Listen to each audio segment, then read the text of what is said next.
Thanks very much for staying with us. Time now for Eye on Africa with me, Georgia Calvin-Smith. Tonight, more protests in South Africa as ongoing standoff between universities, the government and students calling for lower tuition fees. The frequent skirmishes are costing demonstrators support. Also, victims of their own success.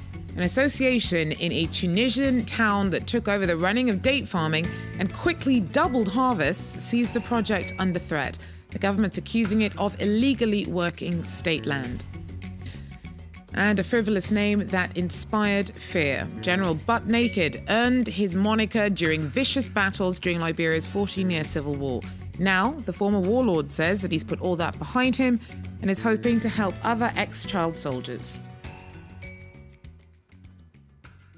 But first, weeks of sometimes violent protests in South Africa continued on Thursday, with police firing stun grenades to break up a rally of students who'd gathered to march on President Jacob Zuma's offices in Pretoria to stage a protest over tuition fees.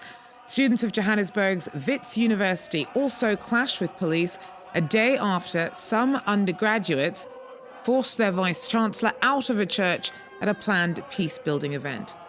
Dozens of people have been arrested during demonstrations calling for the cost of education to be brought down. And the skirmishes have caused some universities to close and disrupted the academic year.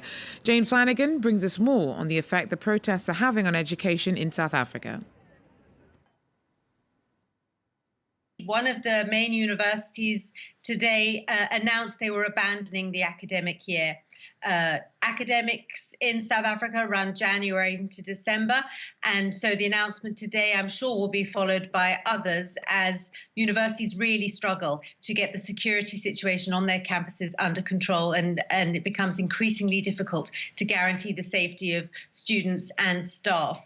Other repercussions are, of course, will be for the intake in January. If students can't graduate, sit their exams, complete their studies, it's hard to see how they're going to manage to take a whole new intake of students in January.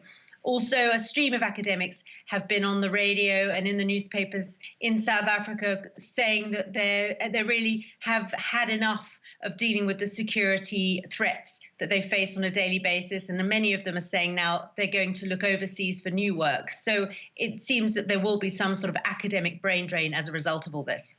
So the police have been accused of having been heavy-handed with the protesters, but the protesters have also initiated some of the violence. Has that cost them support? I think it has. The death of a black cleaner at the main university in Johannesburg really did set the cause of the protesters back in terms of its PR. On another occasion, 2 security guards were locked in a burning building that had been set alight by the protesters. So they're being seen increasingly as reckless, and the protest is being seen as less about education and a fight for the right to study in an affordable way, and more about holding the campuses to ransom. There's a lot of suggestions that that the protesters are being politically driven, motivated by one of the radical parties here in South Africa. Certainly, it seems easy sometimes to forget what all the protests really are about. Jane Flanagan there for us in Cape Town. Now, several political leaders were amongst those arrested by police during a protest in Abidjan on Thursday. Opponents of a controversial proposed constitution, which would change the rules on presidential eligibility, were met by an anti-riot police squad who quickly moved in. Arnaud Froger tells us more. There was no big demonstration in Abidjan, at least not as big as the opposition had hoped for. But still, these protesters who did gather were met with a harsh response. They were immediately dispersed by the police using tear gas. The leaders barely had time to deliver the message that plans for a new constitution undermine democracy. C'était important que nos militants. It's important for our supporters, despite obstacles and tear gas, that we, the leaders, are here to show our determination. We asked the president to withdraw his draft constitution. We have been very vocal on that point because we strongly believe this constitution is undemocratic. Citizens have been left out. Now we have to take our protests to the streets in order to be heard. 3 opposition leaders were briefly arrested by the security forces. Among them was the former president of parliament. It's our democratic right to say no to this constitution, but President Ouattara is throwing us in jail. The entire opposition has called for a boycott. Now this new draft constitution is to be put to referendum next Sunday. And despite protests, President Alassane Ouattara still claims that this project will restore sustainable peace after a decade of political crisis here in Ivory Coast. Farmers in the southern Tunisian town of Jemna face a hold-up over their date harvests this year. Residents who took over the land from private operators back in 2011 and have since tended to crops and reinvested profits back into the community, last month saw the government accuse them of illegally working state land. For now, the future of Jemna's agricultural project remains uncertain. It's early morning in the Jemna oasis. 133 workers have started the harvest of the 10,000 date palms. After the 2011 revolution, the local farmhands took control of these lands back from private investors. Takings have since increased fourfold, and the palm grove employs 5 times more workers. Before, no one took care of this land. They didn't invest money, they just took what was on the trees and didn't care for the rest. This year's production was sold for 1.7 million dinars, an economic success for the town that hasn't gone down well with the authorities. As the official owner of the land, the Tunisian state is now threatening legal action.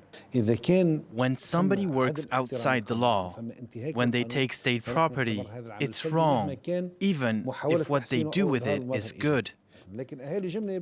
These people refuse to bid against others for the land. They want it for themselves. In Jemna, the experiment seems to be working.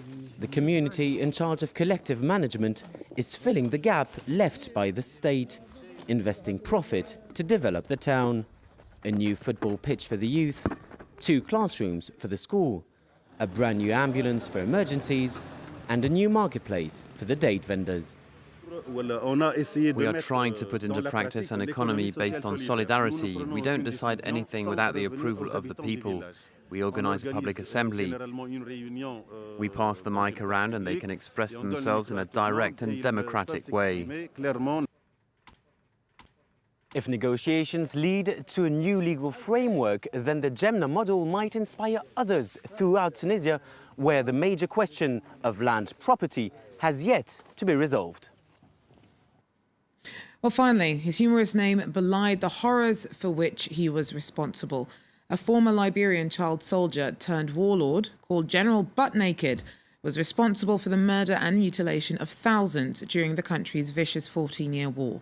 Over a decade on, and he's now trying to raise funding for a charity that he says is giving other ex-child soldiers a new start. Joshua Bly is one of Liberia's most famous preachers. He's come a long way. During the civil war in Liberia, he was known as General Butt Naked. With his army of mostly child soldiers, he says he killed thousands of people. He was the first warlord to reach out to the post-war Truth and Reconciliation Commission and express regret for the atrocities he committed. I know that God has forgiven me and he's going to accept me, but I also see a reward for being honored, being accepted in Liberia. I go to places and I talk about me going to jail one day, and almost everybody faces change. You know, oh, Joshua, you have tried for this country and you are still trying. No way. Bly says he now needs more money for his charity that helps former child soldiers. Abraham Fanbula had been living on the street since he was 14 years old. Then he received help from Bly's NGO and he now runs a small business. He said, I'm not here to make money out of you.